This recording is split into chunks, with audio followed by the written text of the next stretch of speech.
الحمد لله وكفى والصلاة والسلام على سيد الرسل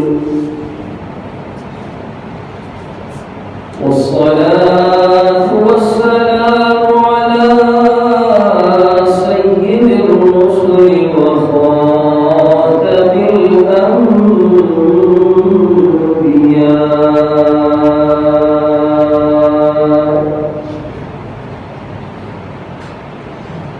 وعلى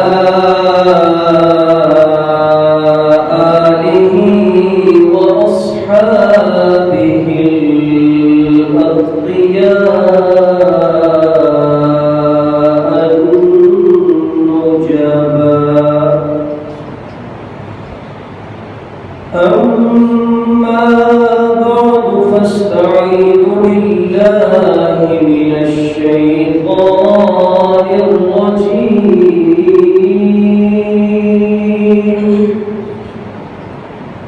بسم الله الرحمن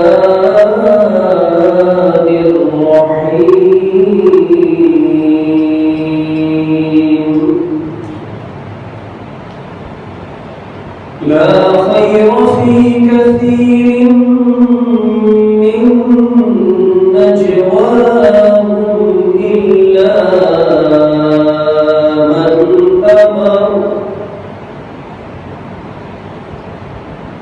إلا من أمر بصدقة أو معروف أو إصلاح بين الناس ومن يفعل ذلك ابتغاء مرضات الله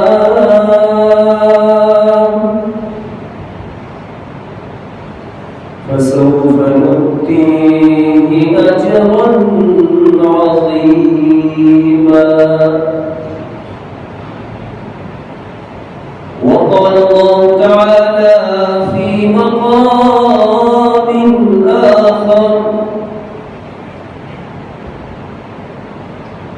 فقلت استغفروا ربكم إنه كان غفارا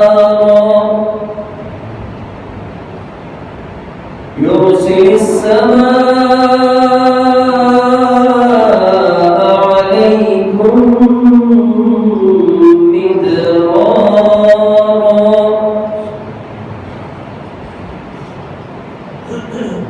وقال النبي صلى الله عليه وسلم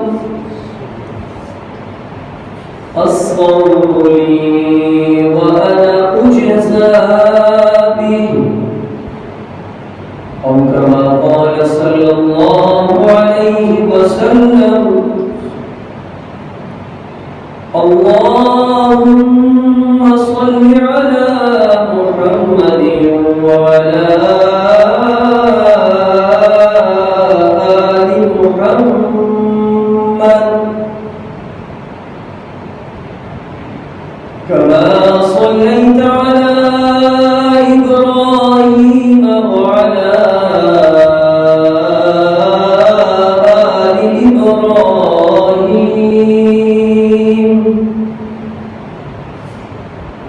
وعلى آل إبراهيم إنك حميد مجيد اللهم بارك على محمد وعلى آل محمد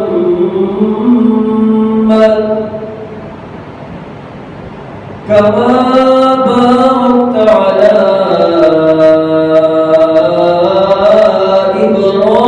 إبراهيم وعلى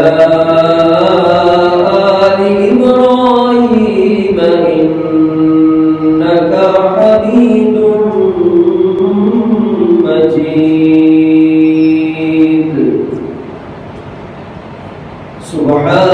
ربك رب العزة عما يصفون وسلام على المرسلين والحمد لله رب العالمين.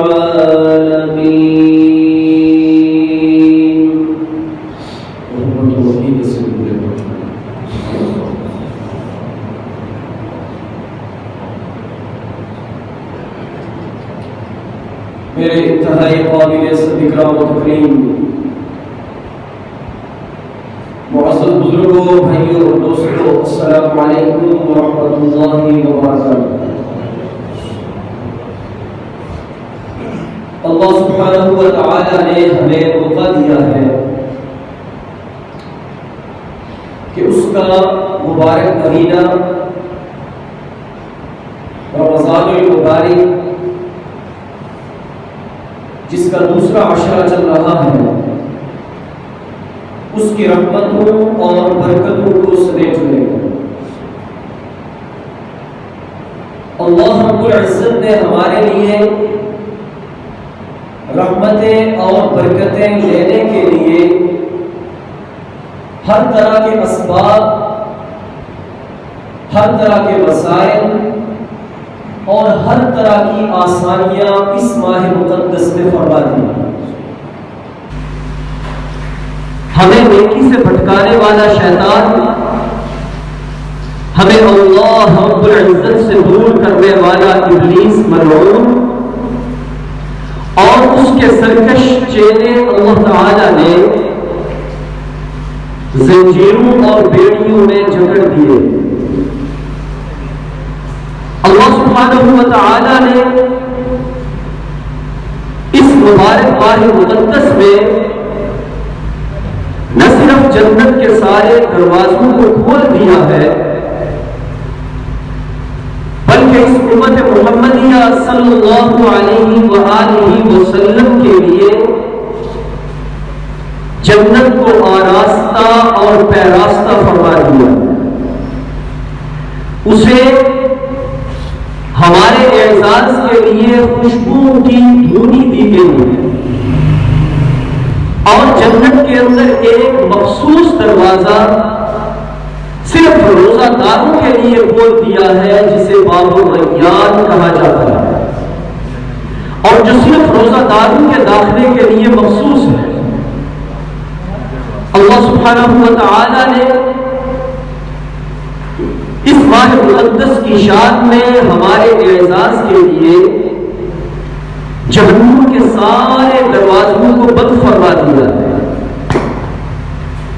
اور اللہ سبحانہ و تعالی اس ماہ مقدس میں آسمان دنیا پر آ کر آسمان دنیا پر نزول فرماتے ہوئے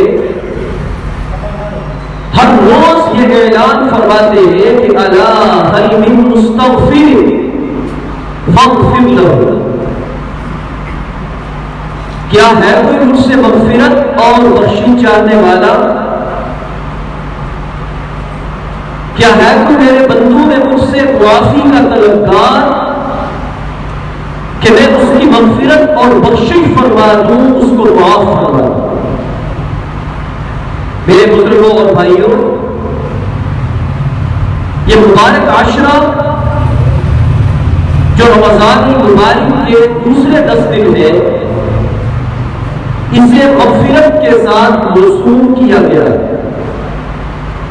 پہلا عشرہ رحمت کا، دوسرا عشرہ مغفرت کا، اور تیسرا عشرہ اور 10 دن اللہ رب العزت نے جہنم سے آزادی کے فرمائے۔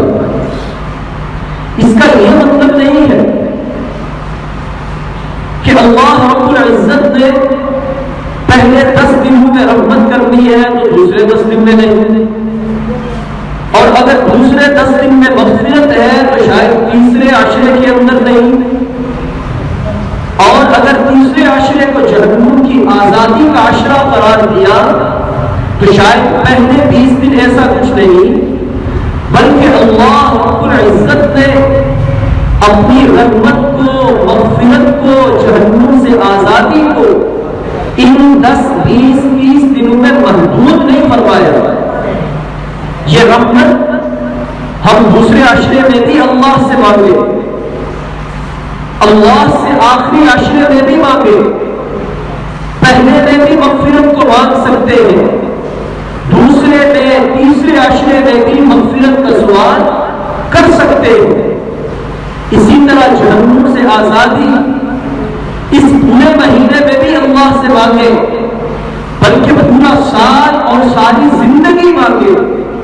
اللہ تعالیٰ کی رحمت وہ محدود نہیں ہے, مقید نہیں ہے, باؤنڈ نہیں ہے, بلکہ اللہ تعالیٰ نے ہمیں یہ ارشاد فرمایا ہے کہ تم اپنی زندگی کے قیمتی ماہ و سال گزار لو میری نافرمانی کے اندر, میری غفلت کے اندر, مجھ سے ناراضگی کرتے ہوئے, لیکن اس کے بعد تمہیں زندگی کے کسی بھی موڑ پر, تمہیں بڑھاپے کے اندر کہ جب تمہارے ہاتھوں میں لرزہ طاری تھا, تمہاری کمر جھک چکی تھی, تمہاری زبان میں لکنت آ چکی تھی, تمہارے پاؤں چلنے سے تمہارا ساتھ نہیں دے رہے تھے, ایسی حالت کے اندر اگر تم اللہ رب العزت کو, اس کی کبریائی کو, اس کی وحدانیت و الوہیت کو,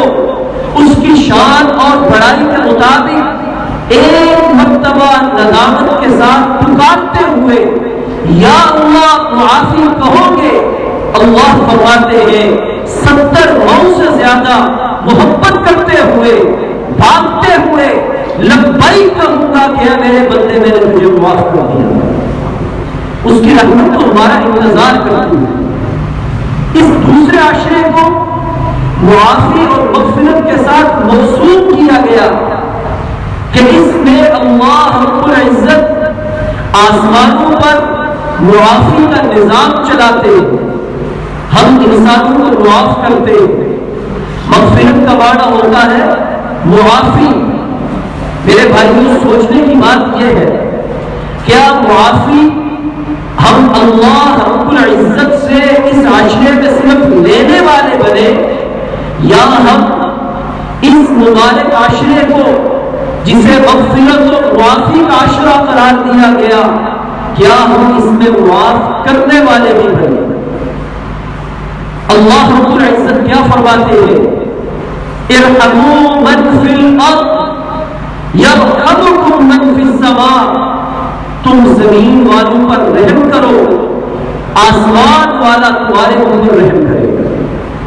تو آج ہم ایسے اللہ سے ہم اپنے آپ کو معاف نہیں کروا سکتے کہ ہمارے دلوں میں تو بغض بن رہا ہو, ہمارے دماغ میں نفاق چل رہا ہو, ہمارے قلوب و اذہان میں کھوٹ پیدا ہو چکا ہو, ہم اپنے بھائی کے لیے, اپنے رشتہ دار کے لیے, اپنے آس پڑوس والوں کے لیے برا سوچتے ہوں اور اللہ کے در پہ آ کے اس سے معافی اور مغفرت کو چاہتے ہوں, تو میرے بھائیوں, میرا اللہ دلوں کا حال جانتا ہے. اس کو اگر سب سے زیادہ کوئی چیز ناپسندیدہ اور بری لگتی ہے تو وہ دلوں کا نفاق اور دلوں کا کھوٹ ہے. تو اس لیے اس مبارک عشرے کے اندر ہم جہاں اللہ سے معافی لینے والے بنے, وہاں اس ماہ مقدس کے طفیل, اس مبارک عشرے کے صدقے اس بات کا عزم اور ارادہ اور تہیہ کرے کہ انشاءاللہ العزیز مجھ سے اگر کسی کو زیادتی ہوئی یا کسی نے میرے ساتھ برا کیا تو میں اس ماہ مقدس کے اس مغفرت اور معافی والے عشرے میں اللہ کی رضا کے لیے اسے معاف کر دوں. پھر اللہ کی رحمتیں اترتے دیکھیے. اللہ قرآن میں فرماتے ہیں, لا خیر فی کثیر من نجواہم الا من امر بالصدقہ او معروف او اصلاح بین الناس ومن يفعل ذلك ابتغاء مرضات الله فسوف نؤتيه اجرا عظیما. اللہ تعالیٰ فرماتے ہیں, لا خیر فی کثیر من نجواہم, جو تم آپس میں سر جوڑ کر بیٹھتے ہو, میٹنگز کال کرتے ہو, آپس میں مجلسیں منعقد کرتے ہو, ایک دوسرے کے ساتھ بیٹھک آباد کرتے ہو, ان چیزوں کی اللہ کے ہاں کوئی مقدر نہیں. فلاں چودھری صاحب کا ڈیرا بڑا آباد ہے, فلاں قومیت کے فلاں آدمی کی بیٹھک وہ بڑی آباد ہے, اور اس میں ہم ایک قسم کا فخر محسوس کرتے ہیں. انسان کی فطرت ہے. اللہ تعالیٰ نے اسی کو کوٹ کیا اور قرآن میں کیا فرمایا کہ لا خیر فی کثیر من نجواہم, تمہاری ان میٹنگز کی, ان مجلسوں کی اور اس طرح بیٹھکوں میں انسانوں کے ساتھ خوش گفتگو کرنے کی اور ایک دوسرے کے ساتھ بات چیت کرنے کی اللہ کے ہاں کوئی قدر و منزلت نہیں ہے. الا من امر بالصدقہ, تین کام اللہ نے ذکر فرمائے کہ اللہ رب العزت کے ہاں وہ اتنے محبوب ہیں, اتنے پسندیدہ ہیں, اتنے قدر و منزلت و عزت والے ہیں کہ جو بھی انسان اللہ کی رضا کے لیے, اسے دکھانے کے لیے, اسے خوش کرنے کے لیے یہ تین کام کر لیتا ہے, اللہ فرماتے ہیں فَسَوْفَ نُؤْتِيهِ أَجْرًا عَظِيمًا, میں اسے اپنی شان کے مطابق اجر عطا فرماؤں گا. اللہ کی شان کیا ہے؟ اس کی شان کے آگے کس کی شان ہے؟ اس کی الوہیت و الوہیت کے آگے, اس کی حاکمیت و خالقیت کے آگے کس کی بڑائی ہے؟ اللہ اکبر, وہ سب سے بڑائی اور شان رکھنے والی ذات ہے. وہ فرماتا ہے فَسَوْفَ نُؤْتِيهِ أَجْرًا عَظِيمًا, میں اسے اپنی شان کے مطابق اجر عظیم عطا فرماؤں گا. اب وہ تین کام کیا ہے؟ إِلَّا مَنْ أَمَرَ بِالصَّدَقَةِ, وہ شخص جو دوسروں کو اللہ رب العزت کے راستے میں صدقات کرنے کی, دل کھول کر خرچ کرنے کی, اللہ کے راستے میں خوشی کے ساتھ دینے کی دعوت و تبلیغ کرتا ہے. اللہ فرماتے ہیں مجھے یہ عمل بڑا پسند ہے. خود بھی اللہ کے راستے میں دے اور دوسروں کو بھی تلقین کرے. اگر کوئی اللہ کے نام پر, اس کے مبارک گھر کے لیے, اس کے نام پر چلنے والے دینی اداروں کے لیے یا اللہ رب العزت کے دین کے کسی بھی کام کے اندر اگر کوئی آدمی مانگتا ہے جسے ہم چندہ کہتے ہیں, تو اس کا مذاق مت بڑھایا کرو, اس پر ہنسا مت کرو, اس لیے کہ یہ اللہ کا قرآن کہہ رہا ہے کہ یہ میرے نزدیک اتنا افضل اور بڑا عمل ہے کہ میں اس انسان کو اس عمل کے کرنے پر اپنی شان کے مطابق اجر عطا فرماؤں. کیا آپ وہ موقع بھول گئے؟ غزوہ تبوک کا موقع ہے, یہ تو کچھ بھی گرمی نہیں, عرب کی تپتی ہوئی گرمی ہے, کھجوروں کے پکنے کا موسم ہے. اللہ کے نبی علیہ السلام نے حی علی الجہاد کی صدا لگائی کہ جہاد کے لیے جانا ہے اور غزوہ بڑا سخت ہے. اللہ کے راستے میں مال دو اور اپنا دل کھول کر مال خرچ کرو. میرے پیارے حبیب صلی اللہ علیہ وسلم تاجدار دو جہاں, کائنات کے آقا و مولا, جن کے بارے میں اللہ کا اعلان تھا اے محمد صلی اللہ علیہ وسلم اشارہ فرما دے, میں مکہ کے سارے پہاڑ سونے اور چاندی کے بنا کر آپ کے ساتھ چلا ہوں. اتنی بڑی ہستی جسے جنت کی چابی دی گئی, آپ کے بارے میں آتا ہے کہ آپ نے اپنی جھولی مبارک کو یوں اٹھایا اور فرمایا کہ اللہ رب العزت کے نام پر اس کے دین کی کامیابی کے لیے آج محمد صلی اللہ علیہ وآلہ وسلم کے پاس اپنا مال جمع کرواؤ. تو میرے بھائیوں, یہ اللہ کے قرآن میں ایک اللہ نے اسے بہترین عمل قرار دیا اور نبی علیہ السلام نے اپنی ذات میں تین دن کے فاقے کو برداشت کیے، لیکن اللہ کے دین کے لیے جولی اٹھا کر سوال کیا۔ تو اس لیے اگر ہم نے کسی کو اللہ تعالیٰ یہ توفیق دیتے کہ وہ اللہ کے در کے لیے، اس کے گھر کے لیے، اس کے دین کے لیے اور اس کے دین پر چلنے اور پڑھنے والوں کے لیے اس عمل کے اندر شرکت کرتا ہے، تو وہ یہ مت سوچے کہ لوگ کیا کہیں گے، میں کیا کر رہا ہوں۔ وہ یہ ذہن میں رکھے کہ یہ اتنا افضل عمل ہے کہ یہ تمہاری بیٹھوں کی آبادی سے، تمہاری مجلسوں سے، تمہاری محفلوں سے اور تمہاری آپس کی میٹنگ سے اللہ فرماتے ہیں کہ میرے ہاں اتنا افضل عمل ہے کہ میں اپنی شان کے مطابق اجر عظیم اسے عطا کروں۔ اور دوسرا کام او معروف، وہ انسان جو دوسروں کے ساتھ نیکی کرتا ہے، بھلائی کرتا ہے، نماز پڑھنے کی تلقین کرتا ہے، روزہ رکھنے کے لیے ترغیب دیتا ہے، اللہ کے فرائض کو ادا کرنے کے لیے کسی دوسرے بھائی کو، کسی بہن کو، کسی دوست کو، کسی رشتہ دار عزیز و اقربا کو تیار کرتا ہے، اللہ تعالیٰ فرماتے ہیں کہ مجلسیں اور گھروں کی بیٹھ کے آباد کرنے سے زیادہ میرے ہاں یہ عمل افضل ہے اور میں اس پر تمہیں اجر عظیم عطا فرماؤں گا۔ تیسری بات اللہ تعالیٰ نے کیا فرمائی، جس پر بات کو ختم کیا اور میں بھی یہ آخری بات کر رہا ہوں، اور اصلاح بین الناس، اللہ تعالیٰ نے فرمایا کہ جو انسان، جو میرا بندہ میرے دو بندوں کے درمیان سلو کرواتا ہے، انہیں توڑتا نہیں، انہیں جوڑتا ہے، انہیں دور نہیں کرتا، انہیں قریب کرتا ہے، ان میں بغض و عناد و منافقت پیدا نہیں کرتا بلکہ الفت و محبت پیدا فرماتا ہے، اللہ تعالیٰ فرماتے ہیں کہ ایسا انسان مجھے بہت پسند ہے اور میں اسے اپنی بڑائی کے مطابق نوازوں گا، عطا کروں گا۔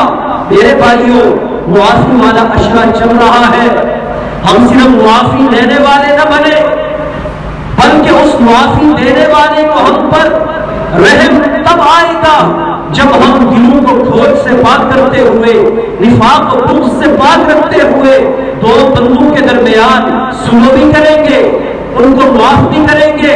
اگر کہیں میاں بیوی کا جھگڑا ہے، اس میں ثالث بن جاؤ، صالح بن جاؤ، ان کی سلو کرواؤ، عداوت و شقاوت کو ختم کرو۔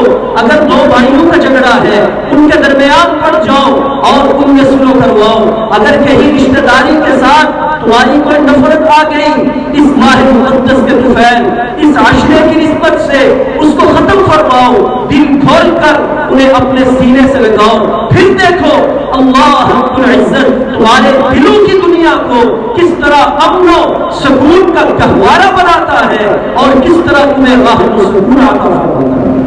اور یاد رکھیں اللہ کے نبی علیہ السلام نے فرمایا کہ مومن کوئی بھی گناہ کر سکتا ہے مگر جھوٹ نہیں بول سکتا۔ کیا کہہ رہا ہوں؟ مومن کوئی بھی گناہ کر سکتا ہے مگر جھوٹ نہیں بول سکتا۔ اتنا بڑا گناہ ہے، لیکن اصلاح بین الناس، دو بھائیوں کے درمیان سلو کروا دینا، میاں بیوی کے درمیان سلو کروا دینا، اور اگر اولاد ماں باپ کے ساتھ ناراض ہے ان کو چھوڑ دینا، اتنا بڑا عمل ہے، اتنا بڑا عمل ہے۔ اللہ کے نبی نے ارشاد فرمایا اگر تم جھوٹ بولو اور تمہارے جھوٹ بولنے سے دو ٹوٹے ہوئے دل جڑ جائے، فرمایا جھوٹ بولنے کی نہیں ضرورت۔ اتنا افضل عمل، آج ہم اللہ سے ہاتھ جوڑ کے معافیاں مانگتے ہیں، بہت خیر کی بات ہے۔ اس کے در کے علاوہ ہم کہاں جائیں گے؟ اسی سے ہی معافی مانگیں گے۔ لیکن میرے بھائیوں، پہلے کوئی بھی کام کرنے کے لیے راستہ ہموار کیا جاتا ہے، پھر وہ کام ہوتا ہے۔ اللہ تعالیٰ فرماتے ہیں تم لوگوں میں سلو کرواؤ، لوگوں کو معاف کرو، لوگوں کو عفو و درگزر کرو، لوگوں کے ساتھ محبت اور الفت پیدا کرو، میرے در پہ آؤ، میں تمہارے 100 سال کے گناہ میں معاف کرواتا ہوں۔ اللہ کے نبی علیہ السلام نے ارشاد فرمایا کہ اللہ رب العزت کے ہاں کیا میں تمہیں ایسا عمل بتاؤں جو نفل نماز سے زیادہ، نفل روزے سے زیادہ، نفل صدقے سے زیادہ اللہ کے ہاں محبوب ہو۔ صحابہ نے عرض کی کہ بلا یا رسول اللہ، ضرور ضرور ارشاد فرمائے۔ اللہ کے نبی صلی اللہ علیہ وسلم نے فرمایا کہ دو انسانوں کے درمیان ظلم کروا دینا، ان کو معاف کر دینا، ان میں محبت و الفت کا پیدا کر دینا، اللہ کے ہاں نفل نماز سے زیادہ، نفل صدقے سے زیادہ، نفل روزے سے زیادہ شان اور اجر و ثواب ہے۔ تو اس لیے ہم اس بات پر توجہ دیں کہ دوسرا عشرہ بھی جا رہا ہے، اس کے اندر اللہ سے مغفرت کو مانگے اور یہ خیال کرتے ہوئے کہ مبادا اگلے سال کا رمضان میں دیکھ پاؤں گا یا نہیں، مجھے نصیب ہوگا یا نہیں، آخری رمضان سمجھتے ہوئے ہم اس کو اس طرح گزاریں جس طرح اللہ تعالیٰ ہم سے مطالبہ کر رہے ہیں۔ اللہ تعالیٰ ہماری عبادات کو، ہمارے روزوں اور نمازوں کو، ہمارے راتوں میں تراویح کے قیام کو اور ہمارے حسن معاملات کو اپنی بارگاہ میں قبول فرمائے۔ وآخر دعوانا الحمدللہ رب العالمین۔ الحمدللہ رب العالمین، والصلاة والسلام على سيد المرسلين وخاتم النبيين وعلى آله الطيبين والطاهرين وأصحابه أجمعين.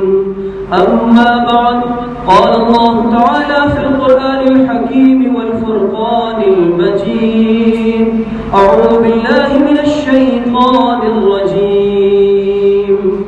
لا خير في كثير من نجواهم إلا من أمر بصدقة أو معروف أو إصلاح بين الناس، ومن يفعل ذلك ابتغاء مرضات الله فسوف نؤتيه أجرا عظيما. بارك الله لنا ولكم في القرآن العظيم، ونفعنا وإياكم بالآيات والذكر الحكيم. أستغفر الله لي ولكم ولسائر المسلمين فاستغفروه إنه هو الغفور الرحيم.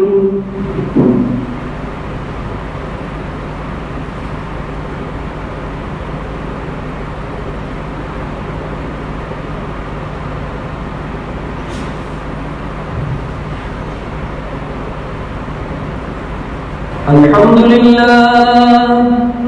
لله نحمده ونستعينه ونستغفره ونؤمن به ونتوكل عليه، ونعوذ بالله من شرور أنفسنا ومن سيئات أعمالنا. من يهده الله فلا مضل له ومن يضلل فلا هادي له، ونشهد أن لا إله إلا الله وحده لا شريك له، ونشهد أن سيدنا ومولانا محمدا عبده ورسوله صلى الله تعالى عليه وعلى آله وأصحابه وبارك وسلم تسليما كثيرا كثيرا. أما بعد، أعوذ بالله من الشيطان الرجيم. إن الله وملائكته يصلون على النبي يا أيها الذين آمنوا صلوا عليه وسلموا تسليما. اللهم صل على سيدنا ومولانا محمد عبدك ورسولك، وصل على المؤمنين والمؤمنات والمسلمين والمسلمات، وبارك على سيدنا ومولانا محمد وأزواجه وذريته والخلفاء الراشدين المهديين وأهل بيته أجمعين. إن الله يأمر بالعدل والإحسان وإيتاء ذي القربى وينهى عن الفحشاء والمنكر والبغي يعظكم لعلكم تذكرون. واذكروا الله تعالى يذكركم وادعوه يستجب لكم، ولذكر الله تعالى وأعلى وأولى وأعز وأجل وأتم وأعظم وأكبر. الحمد لله رب العالمين والصلاة والسلام على سيد المرسلين وعلى آله وصحبه أجمعين. اللهم صل وسلم على سيدنا ومولانا محمد وعلى آل سيدنا ومولانا محمد وبارك وسلم وصل عليه. اللهم أنت السلام ومنك السلام تباركت يا ذا الجلال والإكرام. سمعنا وأطعنا غفرانك ربنا وإليك المصير. ربنا ظلمنا أنفسنا وإن لم تغفر لنا وترحمنا لنكونن من الخاسرين. ربنا آتنا في الدنيا حسنة وفي الآخرة حسنة وقنا عذاب النار. اللهم إنا نسألك الجنة ونعوذ بك من عذاب جهنم يا أرحم الراحمين يا أكرم المكرمين. اللهم إنك عفو كريم تحب العفو فاعف عنا يا أرحم الراحمين. نستغفر الله ربي من كل ذنب ونتوب إليه. اے اللہ ہم تیرے فضل اور تیری رحمت کے متلاشی ہیں. تجھ سے تیرا فضل تیری رحمت تیری مغفرت مانگتے ہیں. اے اللہ ہم سب پر اپنی رحمتیں اور برکتیں نازل فرما. اے اللہ ہم اپنے زندگی کے تمام گناہوں سے چھوٹے بڑے اعلانیہ پوشیدہ ظاہری باطنی ہر قسم کے گناہ سے معافی چاہتے ہیں توبہ کرتے ہیں. اے اللہ ہماری توبہ قبول فرماتے ہوئے رمضان کی ان بابرکت گھڑیوں میں اس مقدس مہینے کے طفیل اے اللہ ہم سب کو معاف فرما دے. اے اللہ ہم سب کو معاف فرما دے. اے اللہ ہم اپنے گناہوں کی بدولت تیرے گھر اور تیرے گھر سے دور ہو گئے. اے اللہ ہمیں اپنے گھر اور در پر آنے کی توفیق عطا فرما. اے اللہ ایسے اسباب اور وسائل پیدا فرما کہ ہم تیرے در پہ آ کے اپنی جبین اعجاز کو جھکا سکیں, اپنی پیشانی کو تیری چوکھٹ پہ ڈال سکیں. اے اللہ ہمیں اپنے گھر اور اپنے گھر سے محروم نہ فرما. اے اللہ ہمیں اپنے گھر اور اپنی مسجد کے ساتھ لگاؤ رکھنے کی توفیق عطا فرما. 5 وقت باجمان نماز ادا کرنے کی توفیق عطا فرما. اے اللہ ہم سب کے دلوں کو صراط مستقیم پر چلا. ہمیں منعمین میں شامل فرما, ضالین اور مردودوں سے بچا. اے اللہ تمام مرحومین کی مغفرت اور بخشش فرما. اے اللہ جن جن احباب نے اپنے پیاروں عزیز و اقربا کے دعا کے لیے کہا, جس کے والدین اس دنیا سے پردہ فرما گئے, اے اللہ جس کا کوئی عزیز و اقربا اس دنیا سے جا چکا, اے باری تعالی اس ماہ مقدس کے طفیل سب کی قبروں کو منور فرما دے, سب کی قبروں کو اپنی رحمتوں سے بھر دے. اے اللہ جنت کی نعمتیں اور لذتیں انہیں عطا فرما. اے باری تعالی ان کا حساب آسان فرما, سب کو جنت الفردوس میں اعلیٰ مقام نصیب فرما. اے اللہ تمام اہل ایمان جو بیمار ہیں پریشان حال ہیں سب کی بیماریوں کو صحت اور تندرستی میں تبدیل فرما. سب کی پریشانی اطمینان اور راحت و سکون میں بدل دے. اے اللہ ہم سب کی دعاؤں کو قبول فرما لے. جس کے دل میں جو جائز خواہش ہے جائز ارادہ ہے کسی کی جو مراد ہے اے اللہ اسے اپنی مراد میں کامیابی عطا فرما. اے اللہ اس ماہ مقدس کے طفیل ہم سب کے دلوں میں جو روحانی بیماریاں ہیں جس طرح کی ہیں اے اللہ انہیں باہر نکالتے ہوئے ہمارے دلوں میں اتفاق کو, اتحاد کو, محبتوں کو اور اسلام کی الفتوں کو پیدا فرما دے. اے اللہ ہم سب کو نبی علیہ السلام کے مبارک طریقوں پر ڈال دے. آپ کی سنتوں کے نور سے اپنے جسم کو منور فرمانے کی توفیق عطا فرما. اے اللہ جب تک زندہ رہے اسلام پہ زندہ رکھنا, جب موت آئے خاتمہ ایمان پہ کرنا, زبان پہ جاری کرنا لا الہ الا اللہ محمد الرسول اللہ صلی اللہ تعالی علی خیر خلقہ محمد وعلی آلہ وصحبہ اجمعین. آمین بجاہ النبی الکریم برحمتک یا ارحم الراحمین.